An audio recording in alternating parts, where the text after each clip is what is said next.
Estamos aqui no Casulo Comunicação de Casa Nova hoje, gente. Vocês não acreditam que hoje nós temos uma convidada mais que especial, doutora Raíssa Almeida, endocrinologista infantil, gente. Que delícia falar sobre esse assunto, né? Hormônios, toda essa parte, né, doutora? Da infância.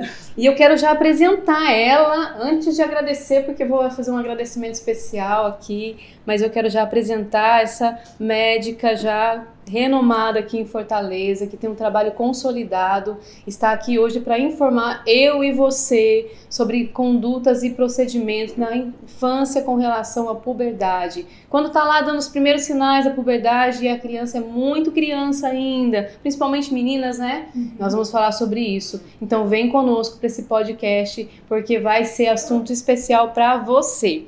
Doutora Raíssa é endocrinologista formada pela Unifor em 2014, fez pediatria no Hospital Geral Valdemar de Alcântara, fez residência de endócrino pediatra pela UFC em 2018 e atualmente está no consultório, né?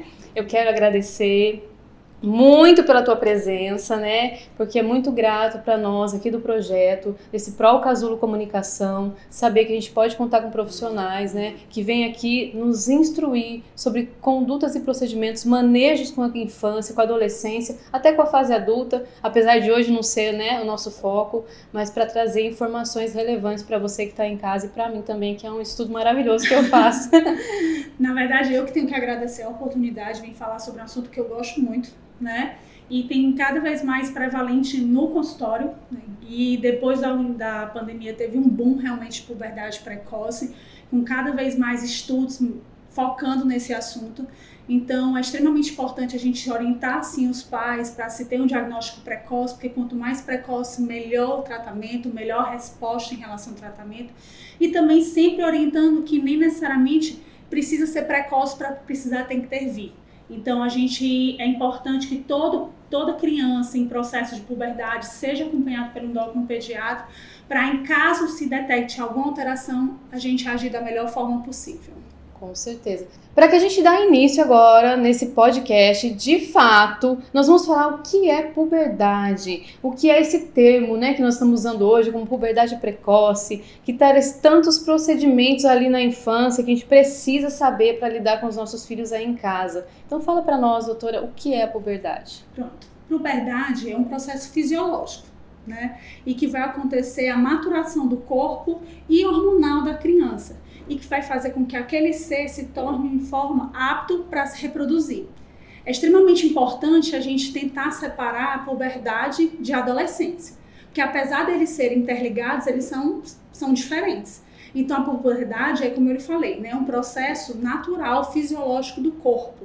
E a gente separa a puberdade em 5 estágios, e é extremamente importante a gente saber disso. Né? Esse estágio onde o inicial é o 1, que a gente encontra no corpo de criança, e o estágio 5, que é o corpo de adulto.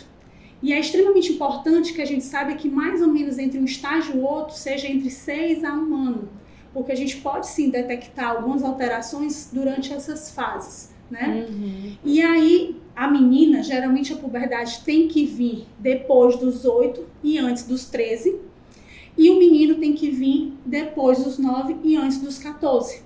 Tá? Então é extremamente importante a gente ter noção de tudo que é isso que está acontecendo, assim, para saber o que é puberdade, até para encaminhar, para procurar um médico especialista. Agora, o interessante é que, como eu lhe falei, difere de adolescente, né? Porque a adolescência é aquela transição entre a infância e a vida adulta. E a gente não espera só o crescimento, mas também a maturação psicológica, interpessoal, né? E aí isso separa um pouco da puberdade. Com certeza. E também a gente tem tudo isso envolvido, por isso que é um tema que nós trazemos aqui para o podcast, né? Casulo Comunicação, referente ao desenvolvimento infantil, né? Todo o desenvolvimento da infância, o desenvolvimento também da adolescência e como nós vimos aí, o estágio 5 está lá na fase adulta da puberdade, né? O desenvolvimento adulto também. Então nós estamos falando de corpo humano, nós estamos falando de uma complexidade muito grande e que demanda agora a situação hormonal, né? como que é esse desenvolvimento hormonal na infância, como que ele vem acontecendo, né? Que a gente pode estar ali em casa observando esse desenvolvimento hormonal, de fato que seja de forma saudável e no momento exato, né? Quando ele vem acontecendo de forma que seja precoce, para a gente poder identificar isso, como os pais podem identificar em casa isso. Então, assim, é extremamente importante a gente explicar que a criança, quando nasce, ela apresenta uma fase de mini puberdade.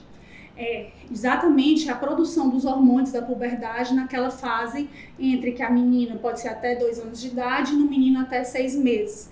Então, às vezes a gente detecta até a presença de mama nas crianças pequenas e às vezes a gente fala, se preocupa, mas pode ser normal. Isso tudo pela fase da mini puberdade. Após essa fase, a gente espera que tenha uma inativação do eixo da produção dos hormônios. E aí vem a fase da infância, né? Que é uma fase onde as crianças têm uma estabilização do crescimento, claro, né, na faixa correta do crescimento, mas que não tem nenhuma produção hormonal em relação à parte sexual. A partir da puberdade, começa a ter uma reativação do eixo. Né? E aí a gente começa a ter os processos mesmo da modificação hormonal e corporal da criança. Nossa, isso é muito importante saber, porque às vezes a gente acha, né, que envolve puberdade e a criança, só quando ela ativa essa área sexual é que é puberdade, né? Sendo que você falou dessa mini puberdade aí na infância. Era algo, eu, por exemplo, desconheço, né, gente? Acredito que vocês em casa também são poucos que conhecem esse conceito tão importante, né? Da gente saber diferenciar quando chega de fato a puberdade na infância ali, para a gente poder detectar ela como precoce, né? Com certeza, até porque a gente sabe que algumas crianças com alteração nessa mini puberdade pode sim ter uma maior prevalência de puberdade precoce. Então isso está muito ligado, né, com um ao outro. E quais são as causas assim que traz essa situação, né, relevante assim para a infância, que vem assim que a gente pode detectar? Falar um pouco sobre, assim, né, o que eu falei que a puberdade é a maturação, né, mas, assim, o que é que consiste a puberdade em si? A puberdade na menina é a presença da mama e do pelo, tá? E do menino está associado com o aumento do volume testicular, às vezes até um pouco difícil se detectar no sexo masculino, porque não é tão visível, associado com o tamanho peniano e o pelo. Né? Muitas vezes os pais já vão procurar devido ao pelo, né? E não porque percebeu o aumento do tamanho peniano ou testicular. E aí as causas são diversas. A gente sabe que a puberdade precoce é muito mais prevalente na menina do que no menino. E aí, 80% dos casos, 80% a 90% dos casos das meninas são causas idiopáticas, são aquelas causas que a gente não sabe, né? Não tem causa aparente. Mas 2/3 das causas do sexo masculino geralmente é alguma alteração neurológica. E aí é extremamente importante porque a puberdade precoce ela é mais prevalente na menina do que no menino. E a gente sabe que 90% das causas da puberdade na menina são idiopáticas, são aquelas causas sem causa aparente. Agora, 2/3 dos meninos é extremamente importante a gente saber porque 2/3 do caso é devido a alguma má formação, alguma lesão orgânica no sistema nervoso central. Então, todo menino que tiver sinal de puberdade precoce, a gente precisa fazer um exame de imagem cerebral. Certo? E aí, dentre elas também existem as causas genéticas que a gente pode ver. Geralmente a gente acompanha que tem história familiar de puberdade na família, mais do lado paterno do que do lado materno. Também tem as causas dos disruptores endócrinos, que a gente cada vez mais vem falando sobre isso. Também tem as causas de má formação cerebral, infecções cerebrais que podem induzir, né? Contatos com alguns tipos de alimentos também pode levar à puberdade. Hoje em dia, cada vez mais a gente vem pegando crianças que têm contato com os pais que fazem uso de hormônios tópicos que podem também ter contato com a criança e acabar induzindo a puberdade. Então, é extremamente importante que se tenha uma anamnese bem ampla para a gente ter um diagnóstico melhor. Eu acho assim, das causas que você tem dito aqui, relacionou para nós, 2 que eu chamaria muito a atenção, não desmerecendo nenhuma, que são todas muito importantes, mas para a realidade atual que a gente vê, né, as famílias com relação à alimentação, né, eu acho que é uma questão que a gente pode reforçar, esse tipo de alimentos, né, que pode vir a induzir isso, né, essa puberdade precoce. E também, outra pergunta que eu queria fazer com relação a isso, as causas, que a gente vê aí estudos sendo feitos, né, a respeito de ser uma genética paterna, né? É muito comum que vem do lado paterno isso, né, essa genética, né? É porque os genes que estão relacionados com isso vêm mais do lado paterno do que o lado materno, né? Então, assim, então é sempre importante, claro que não vai modificar a conduta, né? Mas que a gente tem que prestar atenção nos familiares seguintes, né? Quando se tem um histórico familiar positivo. Isso. E os alimentos, assim, a gente poderia relacionar alguns, assim, que os pais teriam que ficar mais atentos com relação a isso? Na verdade, não são alimentos em si, são os disruptores que eu falo. O alimento que tem relação direta com a puberdade precoce é a soja. Então, a gente sempre orienta, porque ela existe fitoesteroides, que a gente chama, e esse fitoesteroides, ele pode sim simular o hormônio e estimular a puberdade. Então, é sempre orientado que as crianças não tenham contato com alimentos ricos em soja. A gente vê muita criança que tem alergia à proteína do leite, que faz uso de leite de soja, aqueles suquinhos de soja. Então, a gente sempre orienta que não se faça contato de forma contínua, né? Rotineira. Uma vez na vida, outra na morte, tem problema? Não, não tem. Mas que não seja de forma diária. Entendi.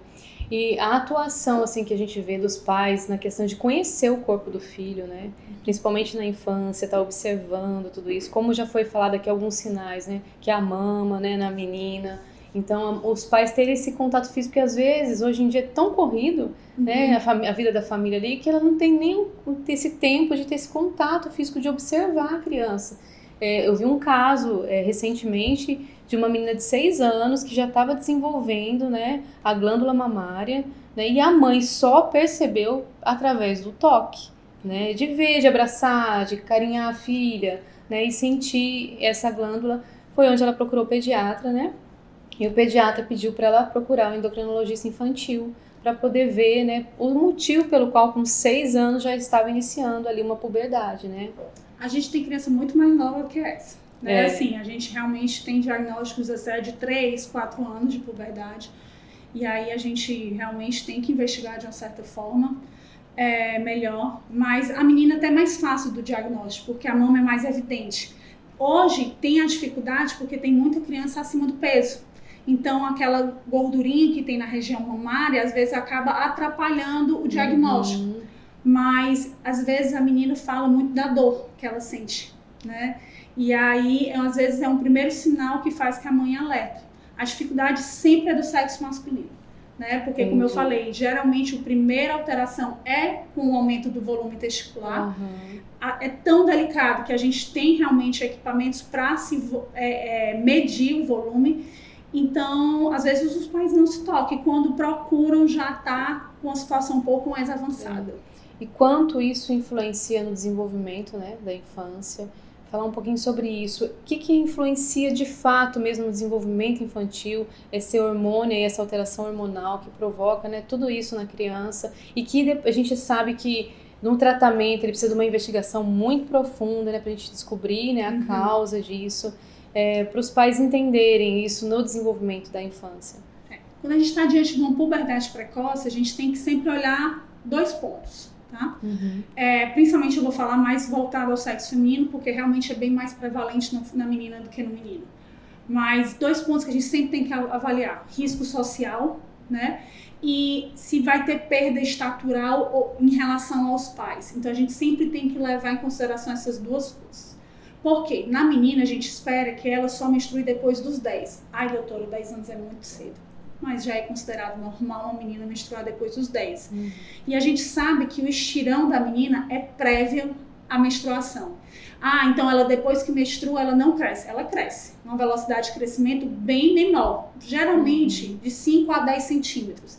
Então a gente tem que pesar muito isso, porque uma menina que menstrua antes dos 10, a gente sabe que tem um risco maior de abuso sexual, de sexualização na infância, então isso a gente tem que ter muito cuidado, né? E tem que orientar bem a família.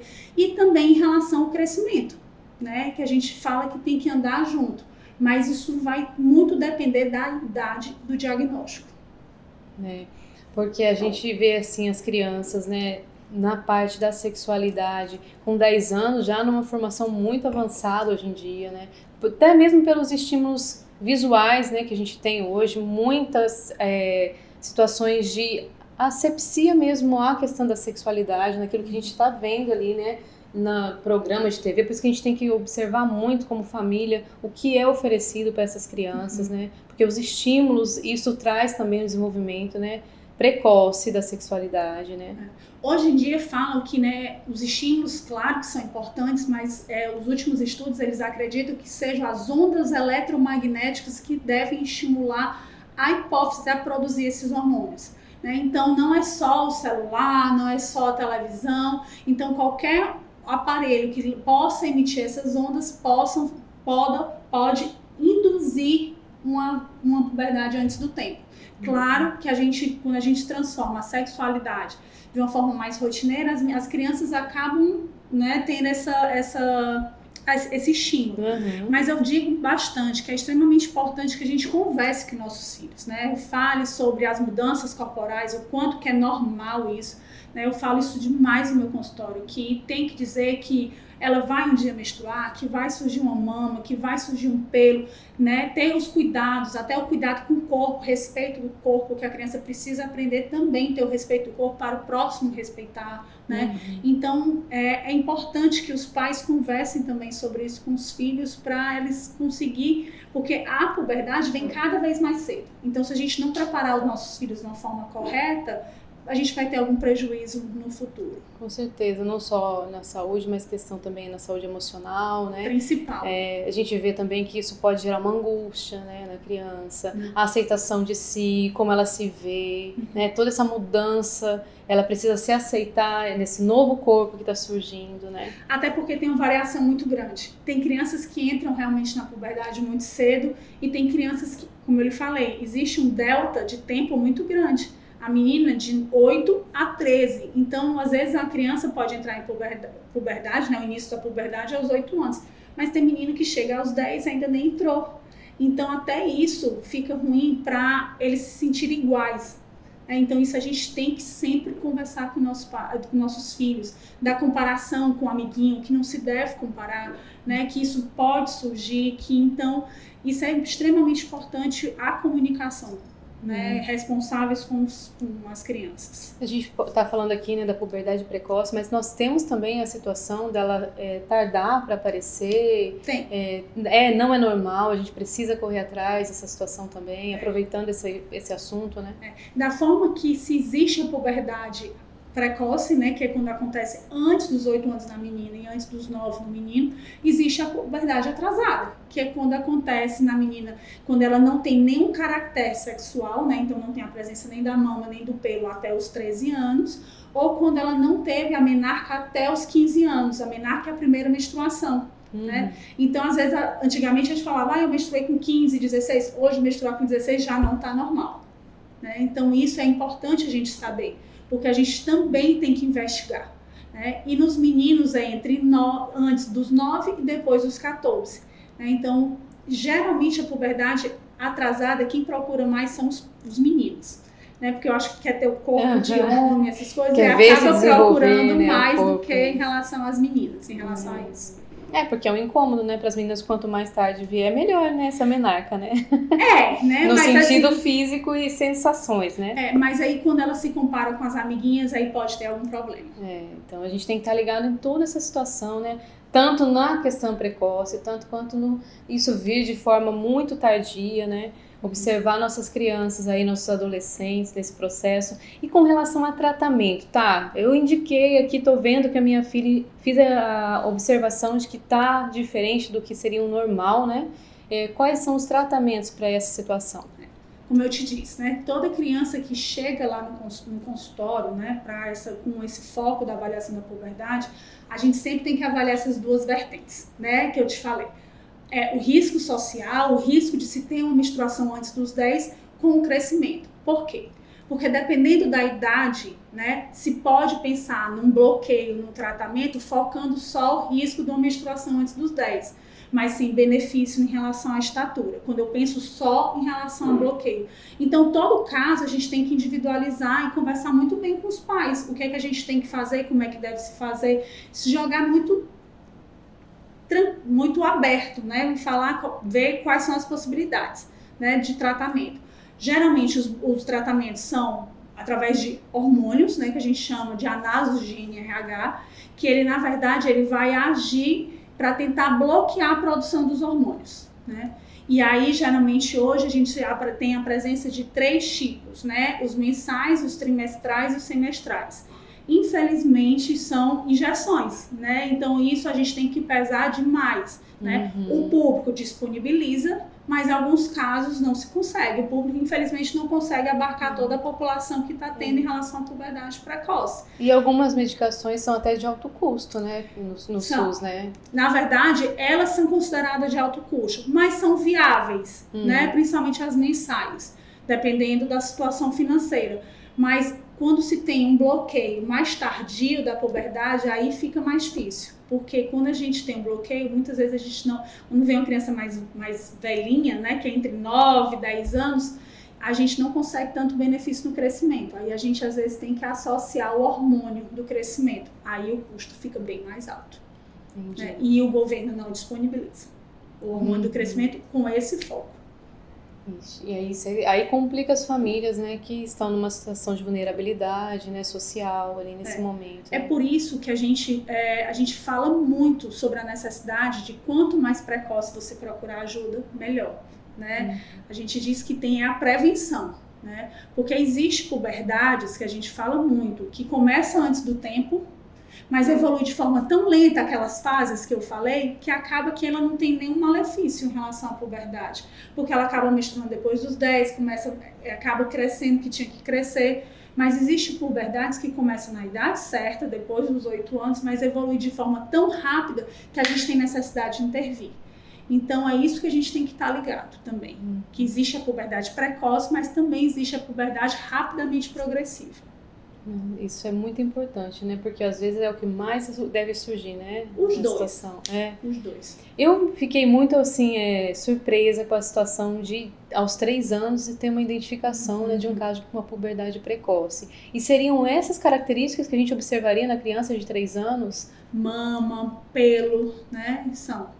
Quando a criança é muito novinha, a gente sempre tem que investigar a causa orgânica. Né, que eu digo assim, algum tumor, alguma malformação, né? Então, para todas as crianças também que começam de forma muito precoce, abaixo de 6 anos, a gente sempre tem que fazer exame de imagem para descartar algo tumoral, alguma malformação, porque a grande maioria é por alguma alteração dessas. Muito esclarecedora. Eu acho assim que de fato a gente aprende muita coisa com as suas falas aqui, né? Muito precisas, e que eu tenho certeza que você que está aí ouvindo a gente aqui conversar um pouquinho, né, sobre esse assunto, está agregando muita informação.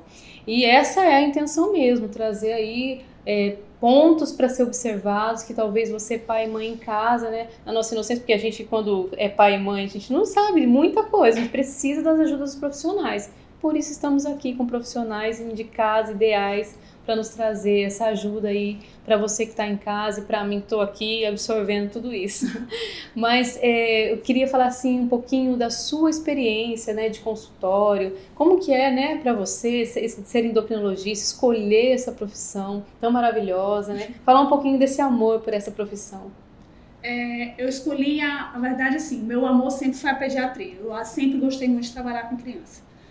E quando eu estava na pediatria, eu me apaixonei pela endocrinologia, porque eu adoro fisiologia, eu adoro o corpo humano. Eu acho assim, o corpo humano é a melhor máquina que existe. E a endocrinologia está muito relacionada com a fisiologia. Quando mexe uma coisinha aqui, a gente tem uma consequência aqui. Isso é muito da endócrino. E quando eu tive um contato maior com a endocrinologia, eu realmente me apaixonei. É claro que existem áreas mais complexas da endócrino, assim, a endócrino assim, é um ramo muito grande. Muito grande. Às vezes as pessoas não têm noção quanto que é grande. Às vezes as pessoas acham que é só puberdade, crescimento, obesidade, mas não. Existe assim, uma gama muito grande de alterações endocrinológicas que a gente trata. E eu realmente sou muito feliz com a endocrinologia, né? E assim, eu não me arrependo, de jeito nenhum. Isso é muito bom. Então nós temos aqui, gente, doutora Raíssa Almeida. E para te contatar, como é, doutora, fala aí do seu Instagram, né? É só entrar no meu Instagram, né, doutora Raíssa Almeida, lá a gente tem um linkzinho na bio, né, que aí entra direto em contato tanto com a agenda online como com o próprio secretário para marcar a consulta. Sempre será um prazer, né, conversar.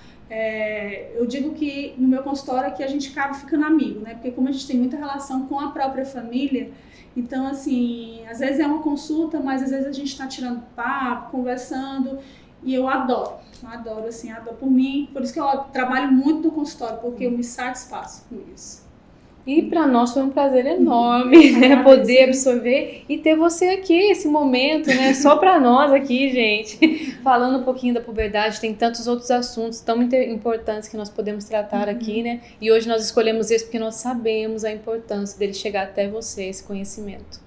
E obrigado você que ficou até agora, esse momento aqui nos ouvindo, compartilhando conosco disso.